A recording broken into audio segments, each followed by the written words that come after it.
Welcome to Sacred Threads. Today I wanted to talk a little bit while I'm knitting about choosing happiness. It's one of those things that you hear people talk about, you read a lot about, but what does that look like in practical terms? Well, I want to share my experience with this. So growing up, I had two very different examples in my home life of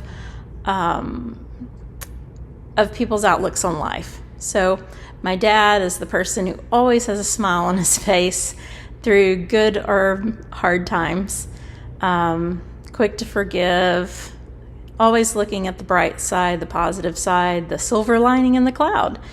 And then the opposite case of that was my mother, and she is a person who her default is kind of the negative, the worst case scenario, the worrier, the one who kind of holds on to things, that especially hurtful things, and can't let go of that. And so I saw those side by side in my daily life from the very beginning.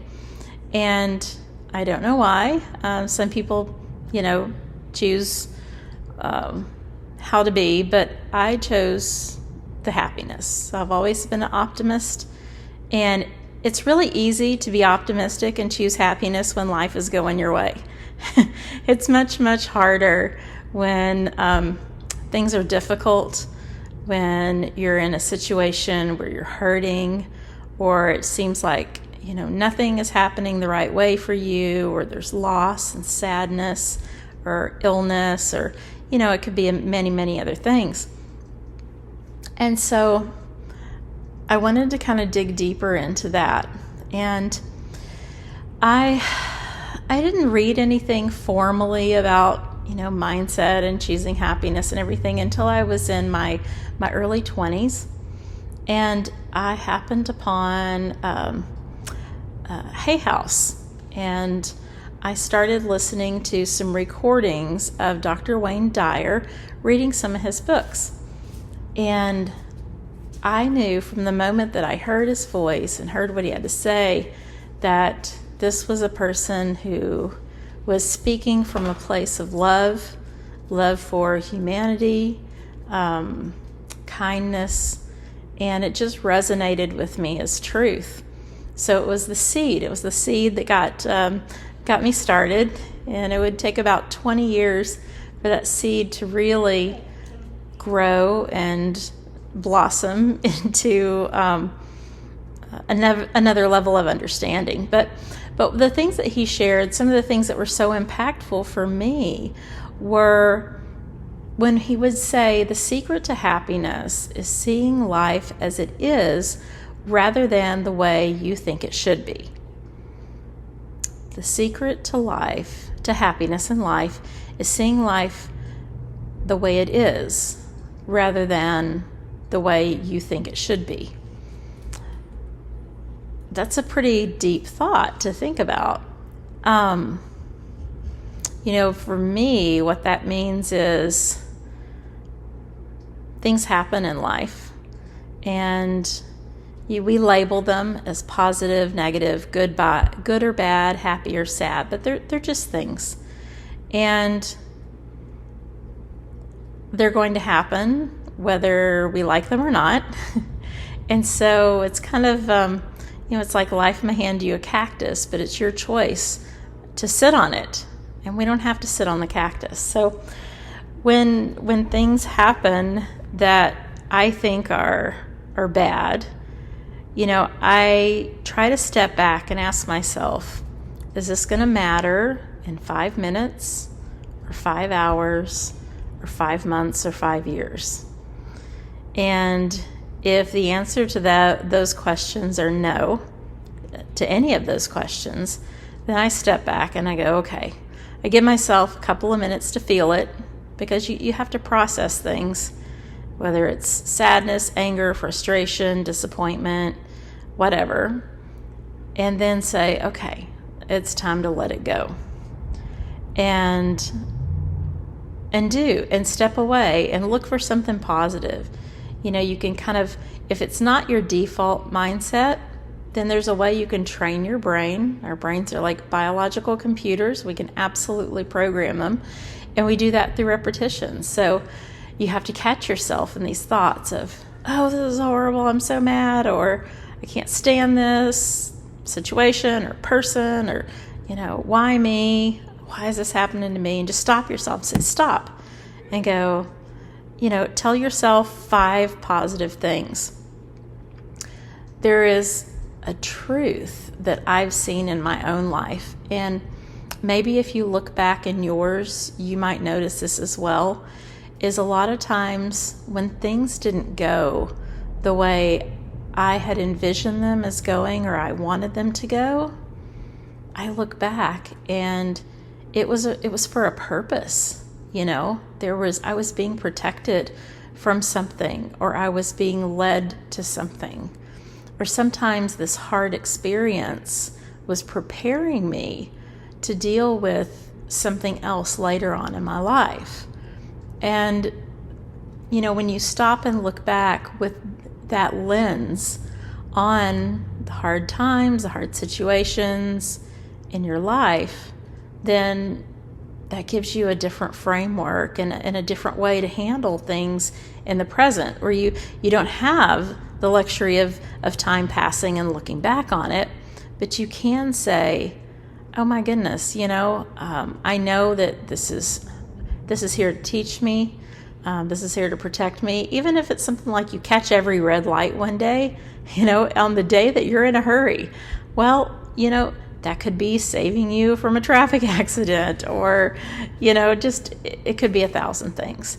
So see life as it is. It's just a temporary delay. It's not the end of the world.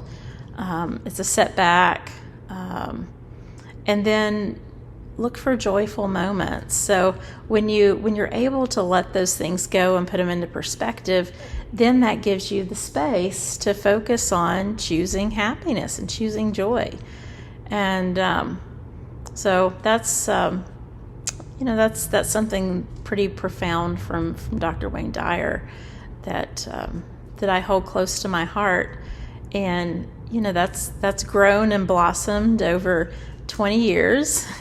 I guess I'm a slow learner.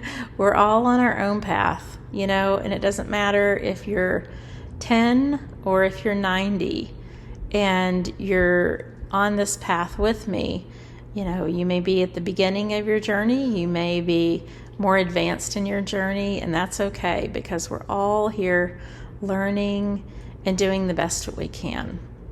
And that also helps me extend grace to other people when I see people doing things that maybe I might have done, myself. I may have had those reactions, those thoughts, handled the situation in that way 20 years ago or 30 years ago, but I wouldn't do that now. Then I'm able to tell myself, you know what, they're doing the best they can at their point in their own journey, and I just need to extend them grace and send them my love and intentions of happiness and wholeness to them, and and go about my day.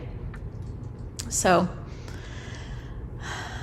if you find yourself reacting to things, you're just through life. We can. I make an analogy. I've shared this with my children of a pinball machine.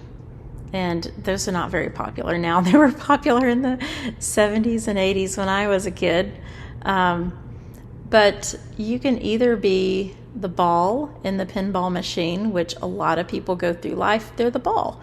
They are just being batted around and reacting to their environment and not really choosing where they're going. And we get caught up in that reaction, and it instills a victim mindset in a lot of people that is just, not actually the truth of the situation. People don't realize how their actions and their reactions and their mindset can can manifest these negative things. And these negative patterns can happen over and over and over. It's like the lesson continues until you learn the lesson. And so when you stop and you say, and you make that realization that I'm not going to be the ball anymore, I'm going to be the paddle. I'm going to be intentional about what I do. I'm not going to let the nonsense of the world affect me, so that I'm not spending my energy reacting. I am spending my energy choosing. And so that's a thought that I want to leave you with, is choose happiness. Don't let your surroundings dictate your choices for you. And take a minute to stop and breathe. Do things that make you smile, that help you relax. That's what knitting does for me. It helps me to relax. It gets me in that brain wave that the runners get into, and I'm just not built for running, so I'm built for knitting. Enjoy, choose happiness, and do something fun that makes you smile today.